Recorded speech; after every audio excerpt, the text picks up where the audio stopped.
Ana torpağı qanınla suvardın. Heç əkdiyin güllər solar mı oğlum? Oğlu dərgahda rahat ol, rahat. Şəhid qanın yerdə qoyar mı oğlum? Müqəddəs döyüşdə çiyin yoldaşın qisasın sonraya qoyar mı oğlum? Qisasın sonraya qoyar mı oğlum?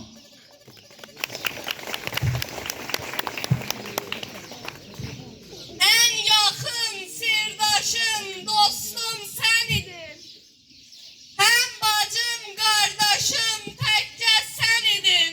Yok idi bir başka bacım, kardeşim. Bacımı tek koyup dünya gittin.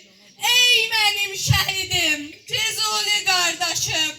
Gittiğin o günden halım hal değil.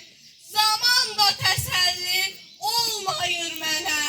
Elə bil getdikcə yaram qanayır. Sağalmaq yerinə daha da mənim. Ey mənim şəhidim, Füzuli qardaşım. Dəliyə dönmüşəm yoxluğunda mən.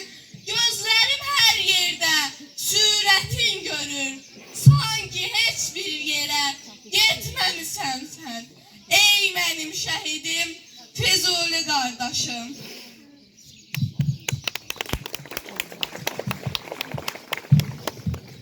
Kalbimde yankı var, gözlerimde yaş. Yokluğun sındırır belimi kardeş. Sen deme hayatım senden ibaret. Sensizlik acıdan acıdı kardeş. Almışsan cennetin en güzel yerin. Cehennem olubdur bu dünya kardeş. Biçare kardeşin vaxtsız qocaldı. Aldın gəncliyini, apardın qardaş. Aldın gəncliyimi, apardın qardaş.